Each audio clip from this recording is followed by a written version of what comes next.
తిరుమల తిరుపతి వెంకటేశ్వర స్వామి ఆలయం భారతదేశంలోని అత్యంత ప్రాచీనమైన, పవిత్రమైన మరియు సంపన్నమైన హిందూ పుణ్యక్షేత్రాలలో ఒకటి. ఈ ఆలయ చరిత్ర అనేక శతాబ్దాలుగా విస్తరించి ఉంది. తిరు అంటే శ్రీ మరియు మాల అంటే కొండ.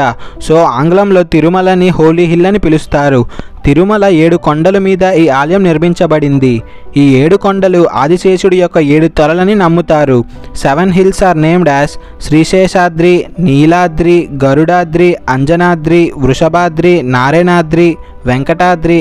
అలాగే పురాణాల ప్రకారం తిరుమల ఆలయ చరిత్ర సుమారు 2000 సంవత్సరం క్రితం ప్రారంభమైంది. పల్లవరాజు సమవై ఆలయానికి భూములు దానం చేసి పండుగలు నిర్వహించడానికి ఆదేశించేవారు. తద్వారా ఈ ఆలయం పుణ్యక్షేత్రంగా అభివృద్ధి చెందింది.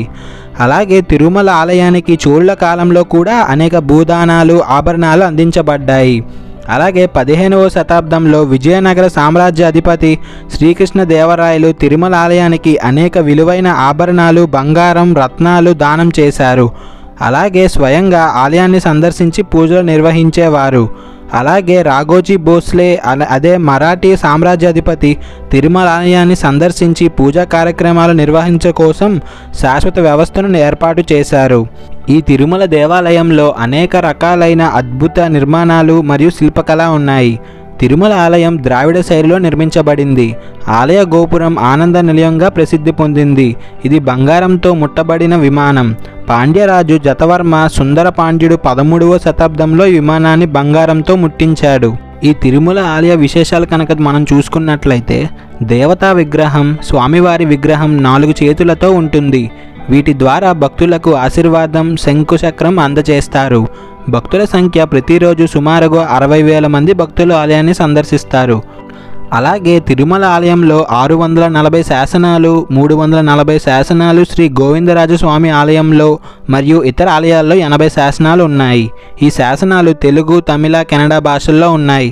తద్వారా ప్రతి ప్రాంత భాష, సాంస్కృతిక చరిత్రను అర్థం చేసుకోవచ్చు. మన తిరుమలలో పూజా కార్యక్రమాలు ఎంతో అంగరంగ వైభవంగా జరుపుతారు. ముఖ్యంగా శ్రీవారి బ్రహ్మోత్సవం తిరుమల ఆలయంలో అత్యంత ప్రాముఖ్యత కలిగిన వార్షిక ఉత్సవం.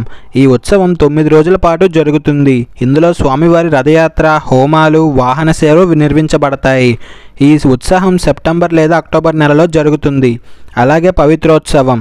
ఈ ఉత్సవం ఆలయంలో జరిగే పూజా కార్యక్రమాలలో జరిగిన పొరపాట్లను సరిచేసేందుకు నిర్వహించబడుతుంది. ఈ ఉత్సవం పవిత్రతను పెంచడానికి, దోషాలను తొలగించడానికి వహిస్తారు. మన తిరుపతి వెంకటేశ్వర స్వామి ఆలయం అనేది ఎంతో విశ్వాసం మరియు ఆధ్యాత్మికతో నిండి ఉన్న ప్రదేశం. ఈ ఆలయం గురించి చాలామంది తెలియని కొన్ని ఆసక్తికరమైన రహస్యాలు కూడా ఉన్నాయి.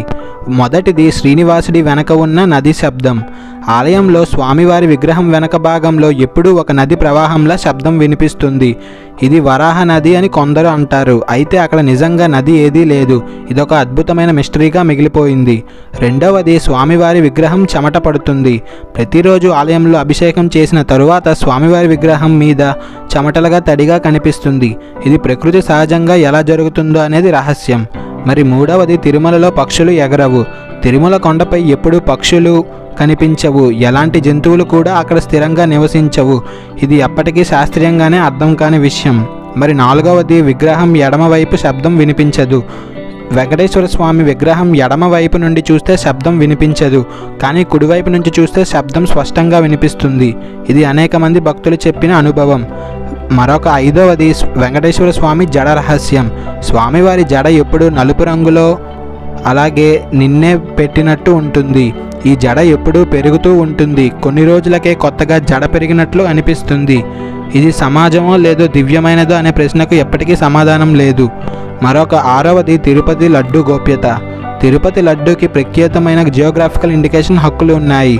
దీని తయారీ విధానం, పదార్థాలు ఆలయ అధికారులు మాత్రమే తెలుసు. అలాగే ఏడవది స్వామివారి కుడి చెవి వెనక రహస్యం. వెంకటేశ్వర స్వామి విగ్రహానికి కుడి చెవి వెనక చిన్న పచ్చని ప్రదేశం ఉంటుంది. ఇది భూమికి స్వామివారు దిగివచ్చినప్పుడు దేవతలు చండాల రూపంలో రావడం వల్ల ఆ లోపంలో ఈ ముద్ర పడిందని పురాణం చెప్తుంది. ఈ రహస్యాలు పూర్తిగా భక్తుల విశ్వాసంతో ముడిపడినవి. శాస్త్రీయంగా వాటిని నిరూపించలేకపోయినా భక్తుల నమ్మకం మాత్రం చాలా అమోఘంగా ఉంటుంది. ఈ వీడియో మీకు నచ్చినట్లయితే like, share and subscribe to our channel.